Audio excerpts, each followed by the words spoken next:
Welcome to QuickBites, sponsored by H&A in Action, an initiative of the College of Humanities and the Arts at San Jose State University.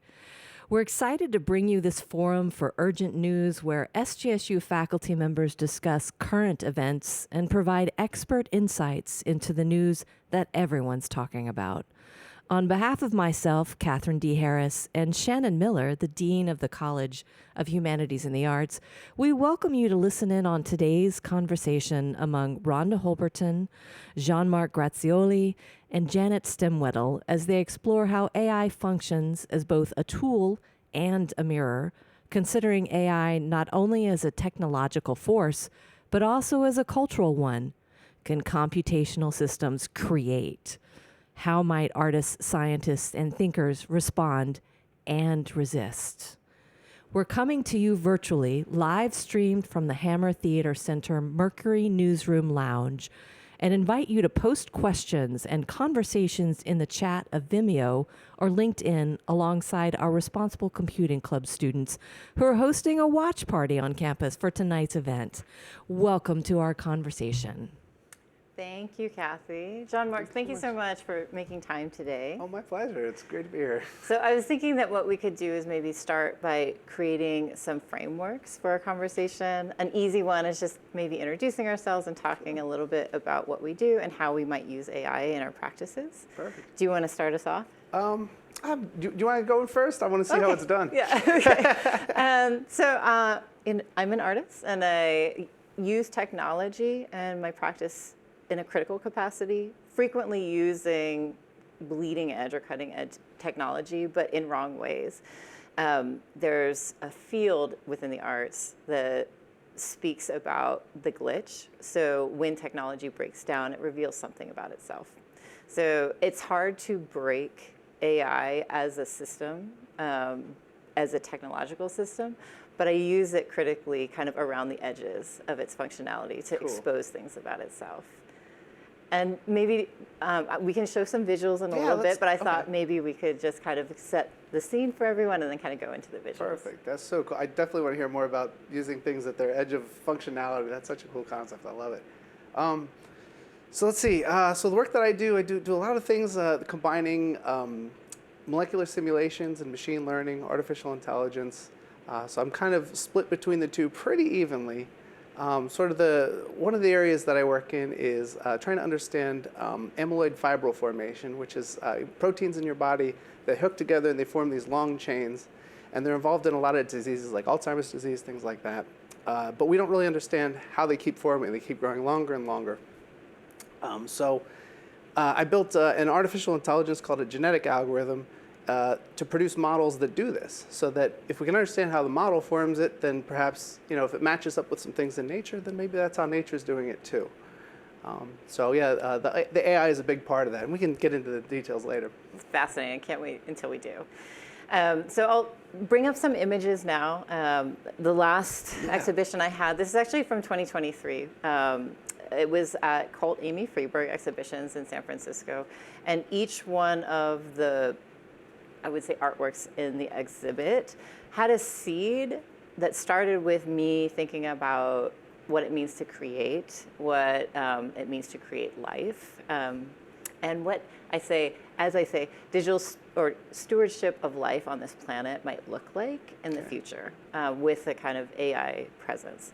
So I started thinking about a sculpture in my mind, and I used AI to try to create the sculpture, or see what would happen using text prompts into image generators. Got it.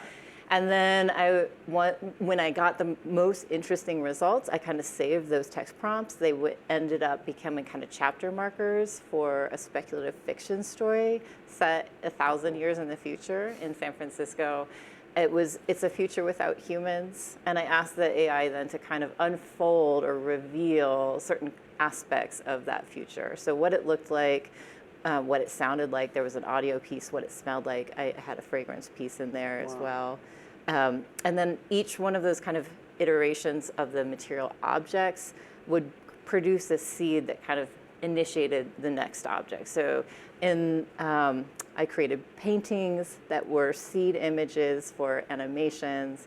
And those animations then informed the kind of chapter headings of the scent that ended up kind of providing this, like, I would say, like, olfactory ambiance in the exhibition. I was really interested in scent as something that resisted algorithmic interpretation. Interesting. So these are some images from that.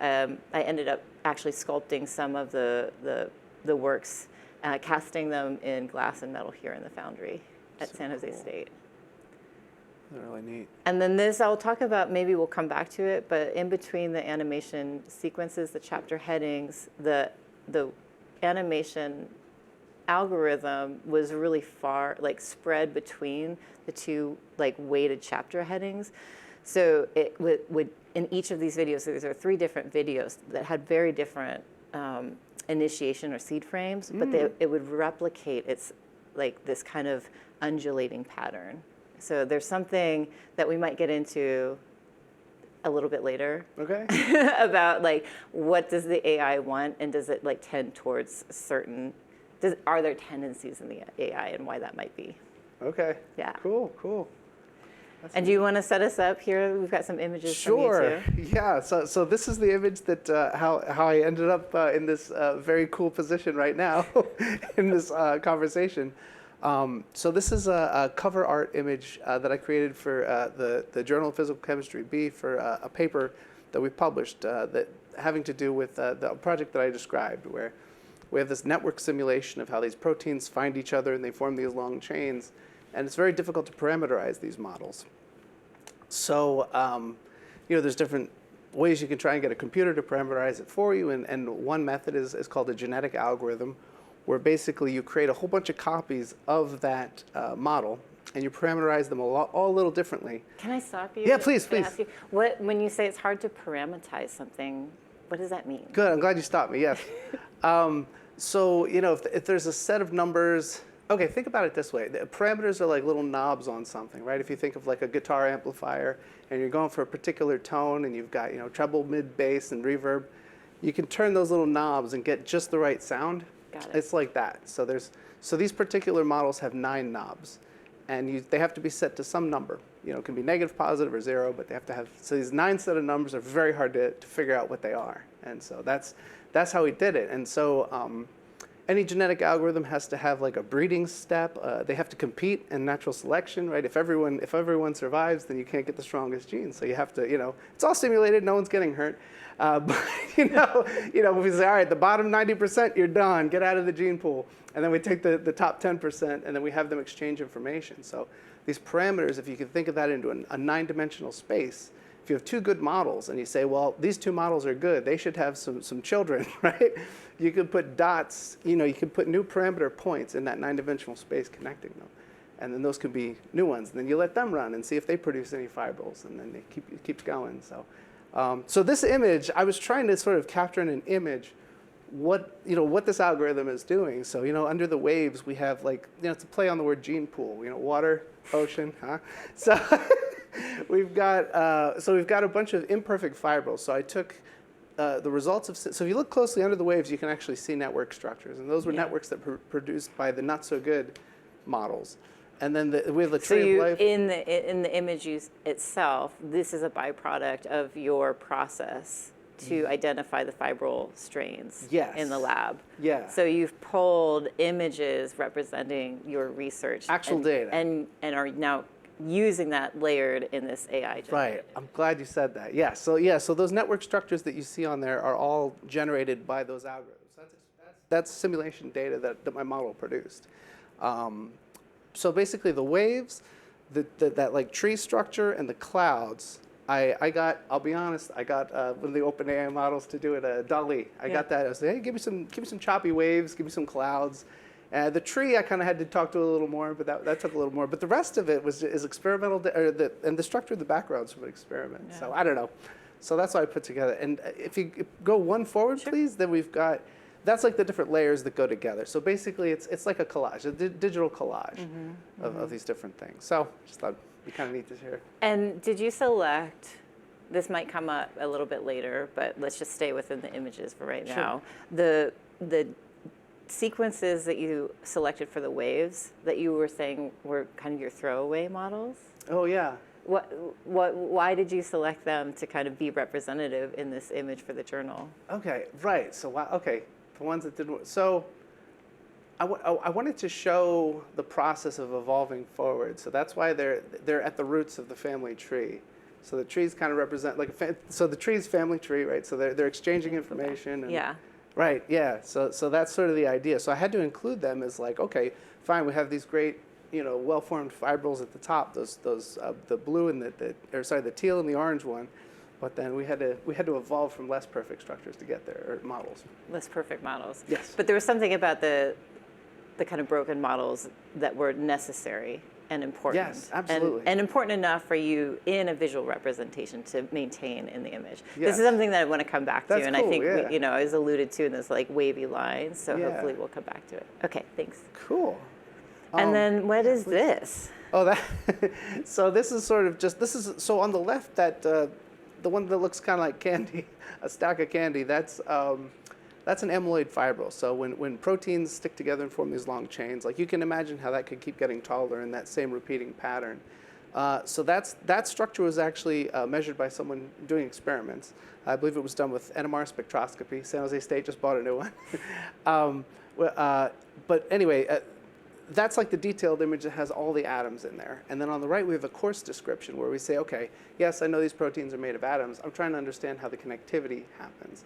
So then that's the simplified model on the right. Basically, if there's a line between, so it's a network, so there's nodes and the edges are the lines, and they share an edge if they share a bond. When you make visual representations like this, is it so that you can communicate your research to folks who might not be as familiar with it? What is the utility? I'm starting to kind of want to tease out creativity as a necessary and useful component, but also as a speculative gesture, and like where our practices might overlap and where they might vary. Okay. So in this visual representation, I use visual representations very differently because you have freedom in a visual language that you don't have in a linguistic or kind of mechanical one. Right. You can visually describe something, and it can exist in many different states, right, for different people. But for you, you're using a visual representation to kind of locate a type of knowledge very specifically. Yeah. So when you're using this visual, why not write it out? Okay. Yeah, that's a great point. So different fields have a different reliance on images. Chemistry, they're crucial because everything we do, like it's a very spatially complex sort of area to work in. And basically, I've never seen a chemist give a talk without slides. Right. No one does it. Like some fields like it's seen as like, oh, you had to use slides. Like no, I'm the speaker, and that's all you should need. But with chemistry, like you could be an amazing speaker, but like if I had to describe what's going on that screen, even just for the sake of time, you couldn't do it. So. Yeah, a picture's worth 1,000 words. Yeah, 100%. Yeah, exactly. Do you find? I don't know how involved you are in the image creation. I mean, obviously you're using AI to kind of help visualize certain components, maybe for a poetic support rather than a specific kind of conveying of information in the image that you just showed us. Yeah. Have you ever been surprised by a finding when you take the data out of a table form or out of a text-based form and visualize it? And is that creating new knowledge and new pathways for you? Yes, absolutely. Yeah, sometimes the visual component is super important. So like there's it's like a statistical trick that is used a lot in machine learning, statistics. Chemist called principal component analysis. You probably heard of it from your engineering. Tell me more. Yeah. But it's basically like if here I go again talking about more dimensions than 3, but this is kind of where I live. Let's say you've been measuring 10 different things, and you're trying to see if there's a pattern there. Well, we can't plot in 10 dimensions. Right.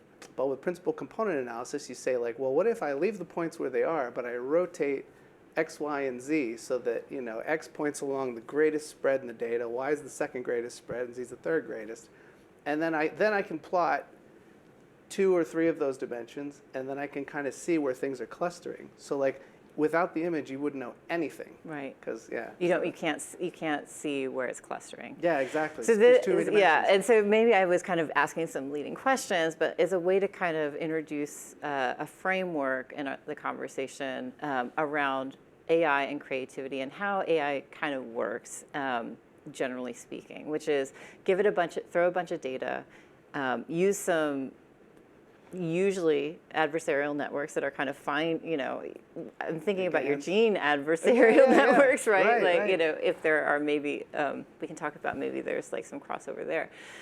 But how do we find clustered similarities in a data set? And we were talking a little bit earlier about Timothy Morton, who's an eco-philosopher, and the idea of the hyper objects, something that's too big to possibly parse or comprehend by a single human biological meat body brain. Right. But using AI or using visuals, right, we can start finding relationships in data sets that we can't perceive otherwise. Yes.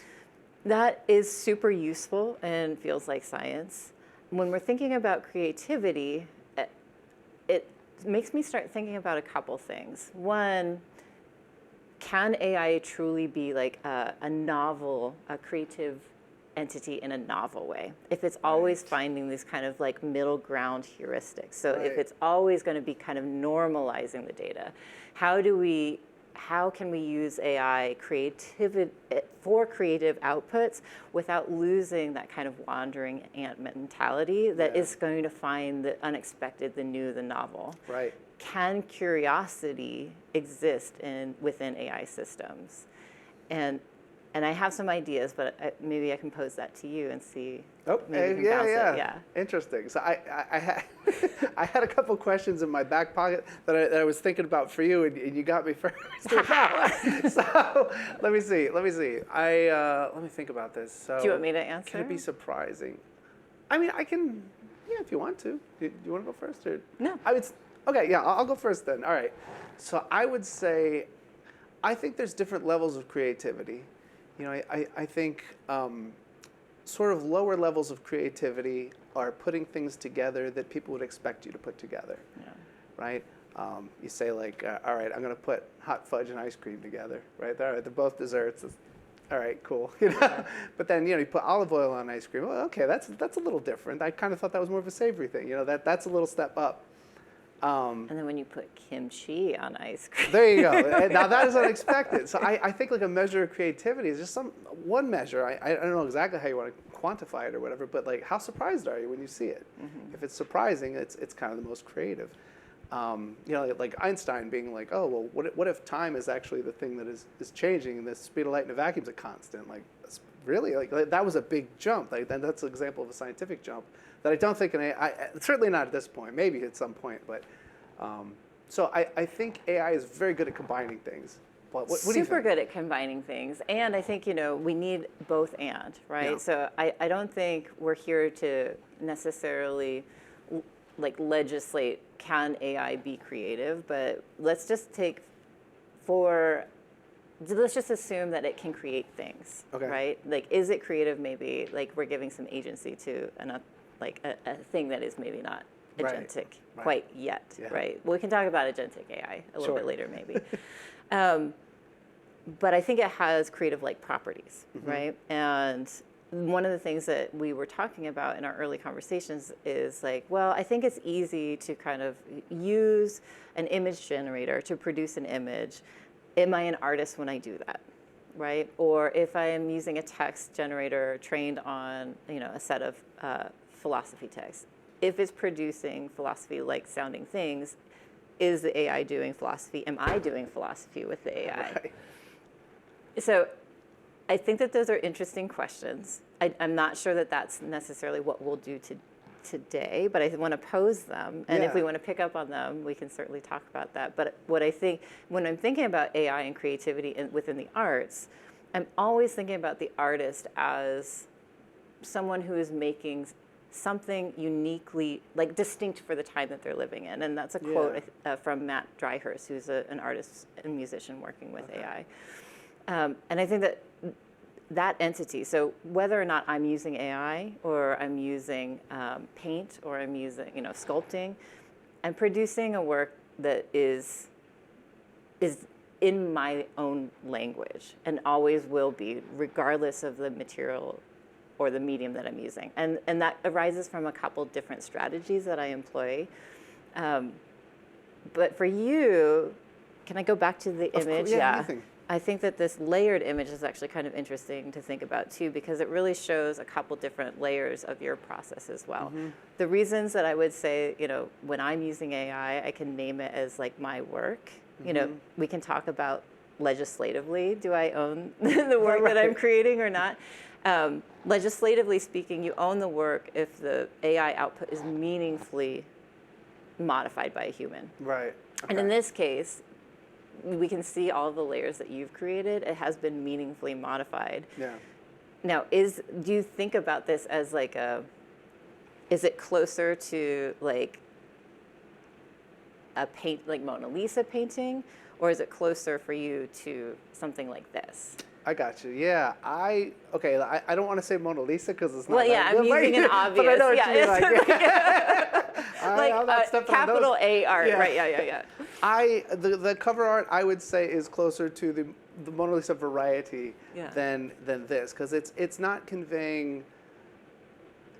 It's more open to interpretation a little bit, but it's more like it was more about conveying my feelings towards this project, how working on this project made me feel more than trying to convey a specific technical detail. Like, and like the image is the whole point. This image, like the image, it's important and it has to be there to totally understand it, but it's not the whole point. I want you to understand how you map this more complex structure into a simpler network model. Right. Whereas the other one, like and so like I had that image.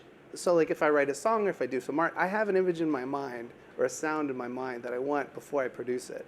So that's part of it too, is it wasn't like I asked for something and it gave me something like, yeah, that's pretty much what I want. No, I knew exactly what I wanted, which is why, I knew I had, like in my head, I had these like stormy seas and the tree and all that. And it's kind of a dark image, I think, which I was surprised they were willing to use as a cover art, because I finished as this kind of a pretty sweet like metal album cover or something like that. But it looks like a prog metal album to me, but they Tangerine Dreams next week. So, I don't know, but like, because I think this stuff there's some, it's kind of dark sometimes with this, but I don't know. With AI and more generally, or like so there was like my feelings towards where AI is leading society is like another component of this, and like if you think of nature's brutal.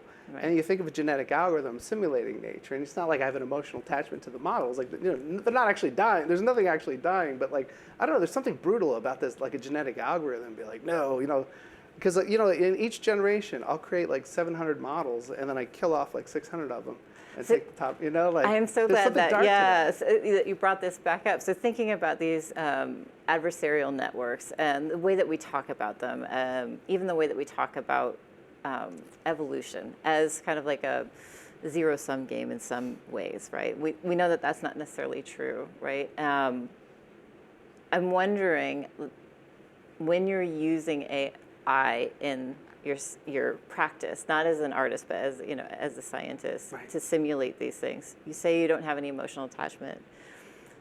Do you see, when you take a step back, some of the properties of AI, the fear, the darkness that you've identified, is that the system itself? Is that the AI itself for kind of a gray goose scenario, AI, overlords take over the planet and, humans are no longer necessary? Or where is that darkness? Yeah, I think the devaluing of human efforts is the thing that I find the scariest, especially in a society like ours where so much of people's self-worth is dictated by what they do for a living. Right. So that's so much to so many people, and now like, things that, particularly things that like take, we see as like high skill things, like writing up a strong, being able to like read a contract very well. Like that's, you go to law school for a long time, you get very good at that. Not me. I just put into ChatGPT now. Exactly. And it's pretty good. Maybe do you want to like, bet your court case on it? Probably not. Probably but not. Still, like if there's something that isn't as serious, you're like, I'll give it to the AI. I am interpreting San Jose State policy through ChatGPT, right? Yep. So there's the output question, which is the output of AI threatening the future of kind of skilled labor? The other question around, the kind of maybe darkness, and for somebody who's a musician who produces things that they kind of liken more towards like capital A art things. Yeah. There's also the question of the inputs, right? And so when we're both creating these images, we're drawing on artists. I'm using a model in my project, Stability AI. The Getty Images brought a court case against them using their images on their website illegally to train the data models. And in fact, and I left them in the videos, some of the videos I selected for this very feature, you can see this kind of gooey watermark that looks like Getty Images. It's not like quite there, but that's that kind of rift that I'm interested in, like peeking behind the curtain, that glitch where the algorithm is kind of revealing itself. That's cool. Both the Stability AI is using this data that it should not have, intellectual property that it should not have access to, right? Yes. And then I'm using Stability AI and claiming it as my own artwork, right? And like I'm very clear, when I talk about this, that I don't know. It's like it's a test. When I put the artwork up in a gallery, is it mine? Like legally, no. But I'm claiming it as such. Yeah. Because for me, the mechanism that I'm interested in is the performative action of producing the work, not the end result. The video exists as an index of this kind of protocol. So for you, when you're thinking about these kind of questions in this darkness of input and outputs, are you worried about AI synthesizing maybe the kind of secondary models that you're using or the data that you're producing such that it could be predictive in nature, so that the work that you're doing in kind of turning the knobs is no longer necessary? Do you see, either of those things being...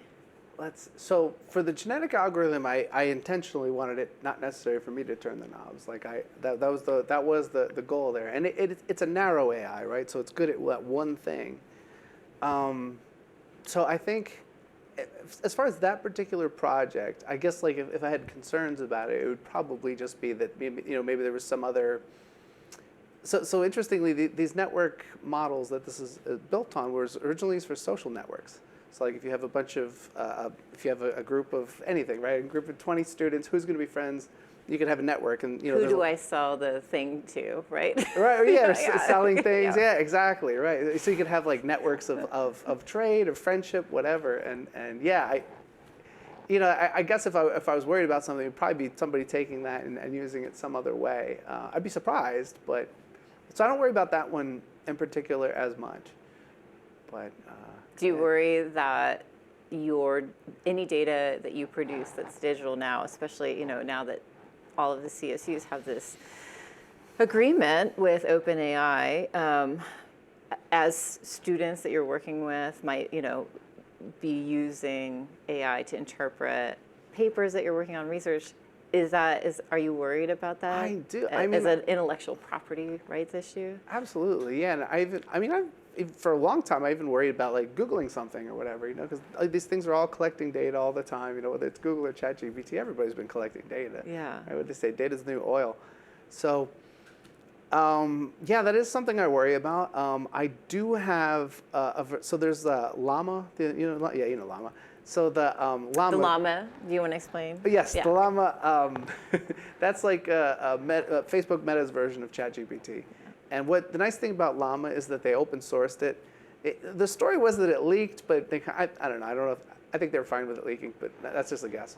But anyway, you can get that and you can run it locally on a computer. So if I'm really worried about an idea or something, I don't want it floating out there, I'll run a local one. So I think it's good people know about that you don't have to, just because you're using a large language model, you don't have to be putting your data out there. Right.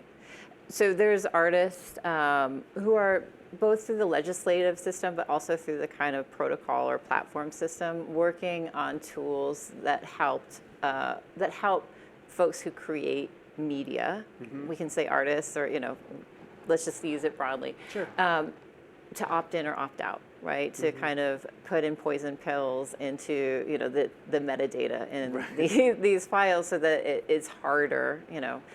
The AI will always find a way through, but make it harder for these systems, or at least provide kind of legal frameworks. So what ended up happening with the Stability AI lawsuit was brought in the UK, and the court, it was a class action lawsuit, and because they were just scraping everything, the Getty Images wasn't able to point to like a specific person in the lawsuit and say, this is the person, this is the data that was scraped. But even though Stability AI had acknowledged that they had used these images in their training set, because they couldn't figure out, because of the scale of the data, they couldn't point back to a single use case, it was thrown out as a class action lawsuit. Wow. So, I think this brings up some really interesting, we're not really set up legislatively, in terms of our protections for technology like this. And I'm wondering if you can think, are there ways that you would like to use AI, but maybe kind of withhold because you're worried about either the outputs or the inputs? That's a good question. And do you feel like you own the data that, maybe I can be more specific, do you feel like you own the data that the algorithms are producing in terms of the genetic modeling? Yes, that I do, because I wrote the whole algorithm. Like I produced the object, I produced the program that produced the models. So like I built the thing that if you want to say, okay, this is, if you want it to be set up so that you're not the one that has to, if somebody else produces the data, do you own it? No. Well, that's interesting. I haven't even thought about that. I mean, no, because when I published the paper, I put it on GitHub and said, hey, use my stuff if you want. So I put it out there so that people would do that. But if I had copyrighted, that'd be an interesting thing. And actually, something I want to ask you about. When a model learns a style, because like you were saying, like when you produce a piece of art, it's in like your, I think you said voice. It's in your voice of as an artist. Right. And like even literally like singers, like you can do like if you can duplicate Morgan Freeman narrating something, or a singer that. So like, I think the law is behind on that, and they need to catch up. Yeah. So what do you think about this? Right. So if right now, if you use, for instance, any of the Adobe Firefly AI plugins, if you're producing an image where all of the pixels, 100%, are produced by the AI in Firefly, so Adobe makes Photoshop, right? Yep. So you can paint a digital painting in Photoshop and you own the copyright. If you use a plugin to produce the image, you no longer own the copyright on that image. And for a long time, they weren't allowing images, even partially made with AI, to be posted into Photoshop, into their kind of Creative Commons area where you could share photos. So the legislation is behind and catching up. But legally, I think I don't own the videos in my installation, even though they're the ones that I think are the most provocative and interesting, the ones that I like, my darlings, I say. Right. Everything else, I kind of own, but I feel so detached from at this point. And again, I think of it as these are artifacts of a performative action. The art was happening when I was wrestling with the AI. The art was happening in the kind of exhibiting of the work or potential collecting of the work, and not in the work itself. But that might be a good time to kind of bring our resident philosopher into the conversation, Janet. Sure, thanks. So one of the questions I grapple with as a punk fan who is into the DIY thing is it feels like generative AI expands the toolbox for amateurs, but there's a way in which I worry that maybe it's not doing it yourself to the extent that it really depends on training the AI with the images of uncompensated artists who are trying to scrape out a living. Do you all have any thoughts about that? I love that question. And maybe it's because I was listening to a podcast with Holly Herndon, who put her voice up. She created a model, trained it on her voice, and then has a distributed kind of digital twin that she allows. And she and her partner, who I quoted before, Matt Dryhurst, I was listening to an interview with them relatively recently, and they were talking about the kind of punk ethos around like the Discord label, and kind of the that there's a certain protocol in Discord, which is everyone's, it's all ages, which meant that there wasn't alcohol, which meant that, there wasn't merch also. It was like a not for sale environment. So you would just get an X, drawn on your hand when you went into the shows. But then out of that was born this kind of straight edge culture, right? So that you now have the X's tattooed, and then like it kind of like turned into like skinhead. There was like some very dark places that it went to, but it was like you needed all of these social systems to be engaged in order to produce a particular outcome. We grew up in a time, so we're ye oldies, right? Like, we use AI now, having gone through having to write the code ourselves, having to, do the work. So we're approaching it a little bit differently. I think, to Janet, your question, when we're looking at, folks who are coming up in that DIY aesthetic, who maybe like, you played guitar shitty because you didn't know how to play guitar, right? But you were still going through the motions. You still had the thing on your lap, and you're kind of strumming. I'm curious, if you've never had to kind of like, if things are completely effortless, right? If they can just be produced, is there a mechanical drag that is useful, that can that the thing that's hard and the kind of like wrestling with the material object actually produces a more interesting outcome? Yeah. David Gilmour from Pink Floyd, I remember reading an interview with him that he was talking about flashier players that could play faster. He's like, God, I wish I could do that stuff. But he's like, I have the speed I have, so I did what I do with it. And his solos are some of the best. I mean, who doesn't love David Gilmour guitar solos, But the fact, like that drag that you said, that he, building up the chops and stuff like that. Whereas, if maybe his idea is if he had twice as many notes in there, and he just had to, kind of fake it with something else. Right. And we wouldn't have had his solos. Right. So, it's both and. I also think about, what types of creativity can be unlocked when you don't have to wrestle with the stupid, machine with the strings, right? Like, what other sounds, what new things are being invented because of the technology. Right. So I'm not in like an absolutely no, never use. I think we have to engage in the technology in order to come up to find for ourselves where the harms might exist and where the benefits also might exist. Sure. Yeah. Look, so a worry that we see quite a lot, especially in academia, about text-based generative AIs is that people using them sometimes treat them like search engines. They treat them like oracles. And the problem with that, of course, is most of them have no ground truth, right? They're just looking for statistically likely patterns. Does good art need something like a ground truth? And should we be worried that leaning too hard on generative AIs that produce images might separate us from that necessary ground truth? Yeah, I think, do you mind?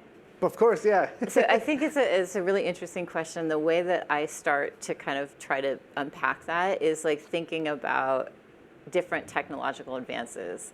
When photography in like 1839, 1840, I think, the first daguerreotypes were being developed. The painters, the portrait painters were saying, painting is dead, right?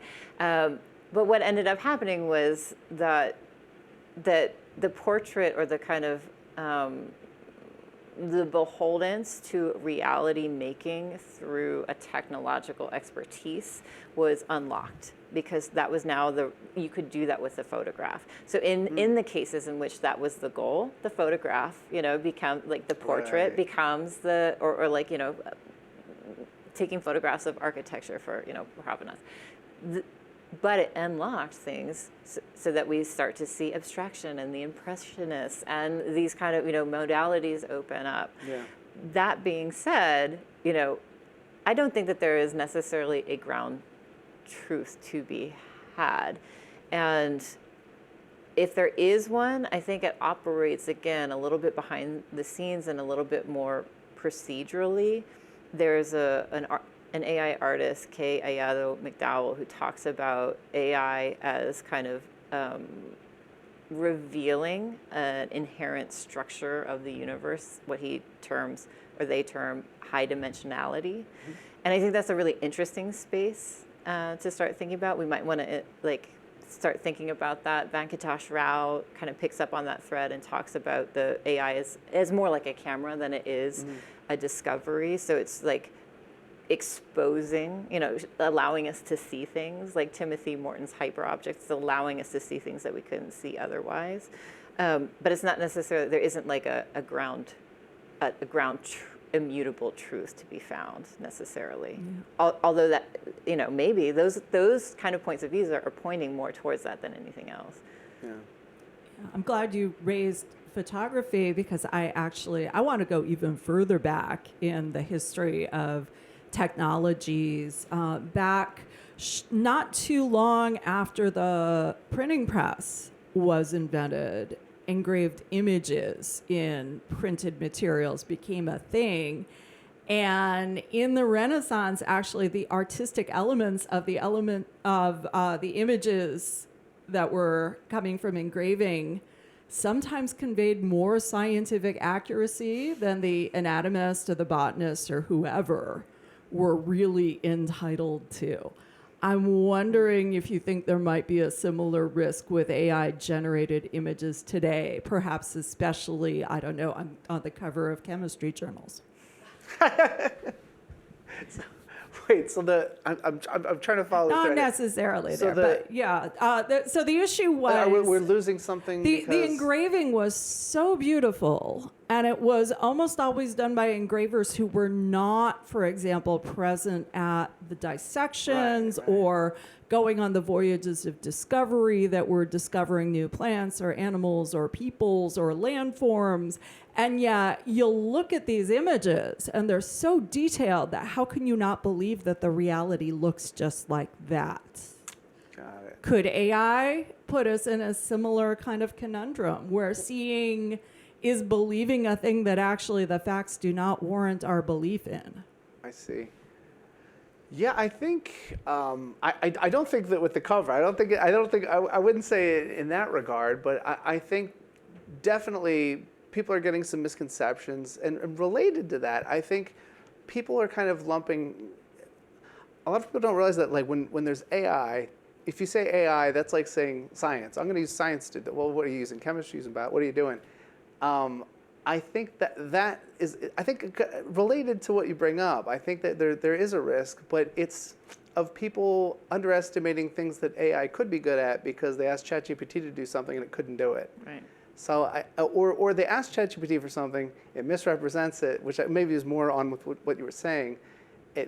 And they get something out of it, and it's shiny and it has nice, the lighting looks great, and they're like, oh yeah, this is probably it. So I think there's some risk of that. But yeah, I don't know. What do you think? Well, when I'm thinking about like the ability of AI to render in detail things that it ought not to, yes, or right. shouldn't, right? Yes, yep. It's building on stacks and stacks of algorithmic culture, which have driven us into these hyper specialized realities, right? Which may or may not be like be truthful, but are like misrepresentations of the kind of suite of activities and the suites of knowledges. Because we can maybe, rather than say AI as like a kind of like a blanket term, maybe using something like neural media as a way to kind of think about the types of algorithmic reality making machines. And some of that is simply, our feeds being, selectively determined based on, the most sellable markets, right? Yeah, I'm seeing echo the chamber. same things that like other folks like me engage with that produce the highest yield for the marketing, and when that is the kind of determining factor for the reality that I see come across my news feed, right? Yes, yeah. We're already kind of narrowed into belief systems. We're ripe for something like an image generated to confirm, right, our belief Confirmation system. bias. Confirmation bias. Yep. And that, again, like I'm not worried about the AI in and of itself so much. I don't think it, like most technology, it's neither good nor bad. I'm more worried about the social systems that exist outside of the AI. And maybe I can leave it there. Maybe we can pick back up on Although maybe Yeah. not, because some of the questions from our viewers and folks who have registered for this might bring us back to some of these questions. Indeed. Kathy from Vimeo says, I wonder if capitalism is making us focus on the output or product instead of valuing the process. Absolutely. Right? I mean, I think in any sort of kind of capitalist economy, certainly the hyper-capitalist economy that we're living in now, if tech, and by and large, the money is accumulating around folks that have the biggest servers, right, in ways that it used to accumulate around folks who had the biggest access to oil reserves, Right. or the biggest access to, ships and trade. If money is hyper accumulating around these tech giants, and a lot of their services, are free, obviously we are what's being sold. Right, free. Right. And so it's our attention. And so the things that are the stickiest, the things that are, the most like enraging are going to be the most valuable types of media that we're seeing. And the algorithms that can like identify the most vulnerable parts of ourselves are also going to be the most valuable, right? So we're valuing systems of harm because they produce more capital. Yeah, it's funny. You bring it. So there's, I know that ethicists who started studying AI long before it really blew up like this. Like we were discussing earlier, that people can develop algorithms for hardware that doesn't exist yet. I know that like one of the key tenets of all right, here's stuff that you should never do, and like one of them is like, don't train an LLM on text from like a psychology book. Yeah. Because then they're super biased. And whoops, I think we did that, right? But I mean, it's super telling, right? Yeah. So in that glitch, it's exposing the bias of the text. And I think that that's also, Venkatesh Rao, who I mentioned before, talks about AI as like a distorted mirror. Mm-hmm. And it's not necessarily that the mirror is distorted, but it's hyper accumulating the bias and spitting it back and showing it to us. Yeah. So on the one hand, if we truly valued the process, if we truly valued some of the arts, the letters, philosophy, the algorithms, AI would reflect those values. The AI would reflect, we can build systems. It's not hard to change the way that we do this. We can build systems that are remunerating folks who volunteer to contribute their data, their digital data into the training sets, right? Versus, maybe the CSU system volunteering all of our data when we use ChatGPT. But Rhonda, if you pay people, how will you deliver shareholder value on these products? Anyway, so sort of in the same vein, perhaps, we have a few questions from folks who registered for this that I think are connected. On the one hand, we've got Chloe G asking how you see AI in creative fields developing in the coming years, especially in regards to job security and availability. And then both Saul and Aiden are asking questions about what the impact of AI could be on de-skilling our creative capacities, especially among college students. It's definitely something I'm thinking about, right? Again, when we use AI, we had the benefit of kind of a perhaps even a pre-digital education, where we're doing things with pencils and paper and pigments and inks. So I have the benefit of coming in, having done that, and then using AI. But if I'm born digital and born into AI, is it a de-skilling or a different type of skilling? Mm-hmm. So I think that are we all going to be robot babysitters in the future? Maybe. What kind of AI do you do, right? Like, what kind of AI do you monitor, right? Are you worried about that? In the arts, I think it's pretty obvious, there will be fewer people doing the types of jobs that we see now available to creatives.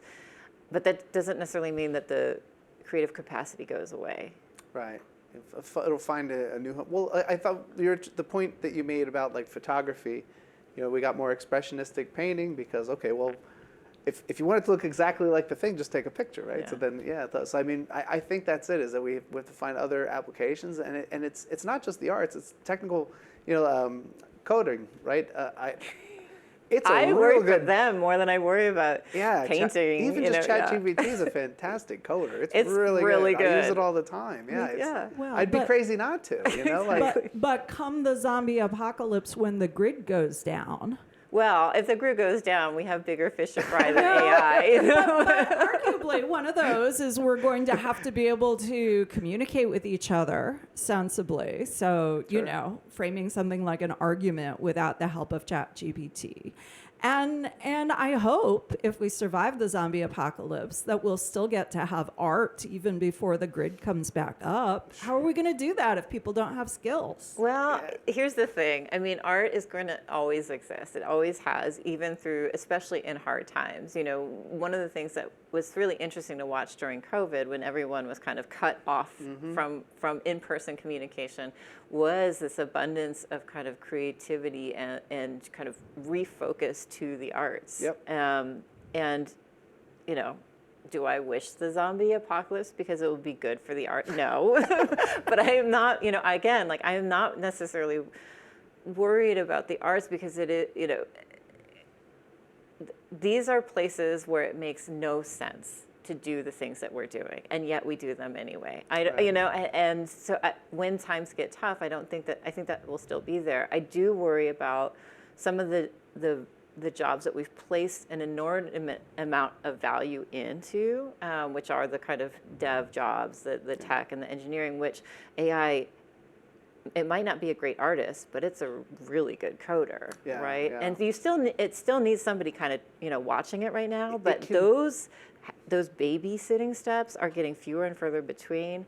The GPT 4.0 mini that we're using now, I mean, you watch it argue with itself and the logical steps that it's going through. It is terrifyingly interesting. Yeah, well, and sometimes it's not being honest about that. Even honest, I'm anthropomorphizing a little bit, but I saw one where they asked it to do, I think it was arithmetic, and it said, okay, tell me the steps that you did, and the way that basically it concocted a story that it was like, I'm going to tell you what we want to hear, right? So it concocted a reasonable story of how it added the numbers, but the researchers who did this had a way of tracking which neurons were firing. And they're like, that's not at all what it did. It's just making stuff up. So you can't even believe its explanation what it did. Or, these thinking models that they're doing something, and it does seem to help. But I don't know, there's latent things going on that we don't know exactly what they're doing. Yeah. So another question from Vimeo, from Kathy. Wondering if people are wanting to use AI to create images because they want to know what it feels like to be an artist. And I'm going to piggyback on this, a question of mine that we sort of chewed on in the discussions we had before today, about whether there's, where the expertise in being an artist or a creative is, whether there's a relevant difference between having command of a visual language and being creative. Right. So what do the two of you think about that? I mean, I'm always going to come at creativity from an artist standpoint, and I think, you can make anything and call it art, right? The thing that stands the test of time is when that art object and the human and all of the kind of the social networks around the art object, it goes through this kind of like process of, pressure points. And is the art object still an interesting thing to look at, to talk about, after it goes through all of these kind of social mechanisms? And if it's not, if it is, it's usually because it's that, the artist kind of making a distinct kind of entity within their time, right? It's saying something that hasn't been said or in a unique way. Is AI going to be able to create that unique thing of its time for that individual? I'm not sure that it will. Yeah, I don't think so either. I don't think it would. I think it can be used creatively. Oh, for sure. Like creatively and in interesting ways. But I would never say, oh, AI made art. Right. Right. I think it's like, are you chasing a concept that you have in your mind, or are you just kind of asking for things? And you're like, yeah, that's good. I think that's like the big difference is,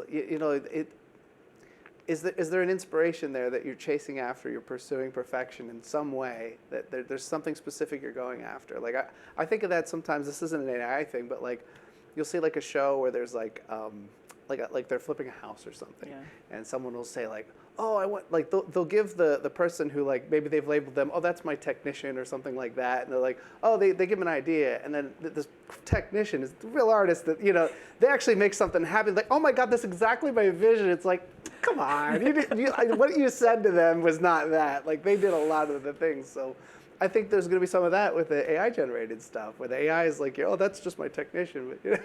Right, and kind of in closing, maybe we can return to the camera metaphor at this point. We don't think about cameras making the artwork, right? Even though it is like doing a lot of the heavy lifting. It's the artist who knows where to point and what settings need to be present in order to make an artistic object. Yeah. Yep. Well, thank you. This is so fun, Jim Mark, and we'd love to continue the conversation. For sure. Thanks a lot. Thank you to everybody for joining us for this exciting Quick Bites with Rhonda Holberton, Jean-Marc Grazioli, and Janet Stemwedel on AI and creative spaces.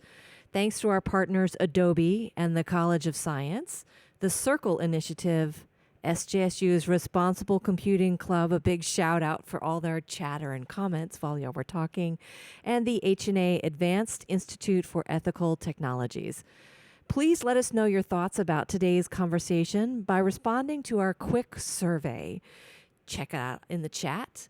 If you didn't catch our entire conversation, please watch your email for the video recording available soon on H&A in Action. And if you didn't get enough about AI tonight, please join us next Friday, May 16th at 2 p.m. in person and online with Emily M. Bender and Alex Hanna for a conversation about their new book, The AI Con. Please join us for treats and snacks in person by Nirvana Soul. Good night, everyone.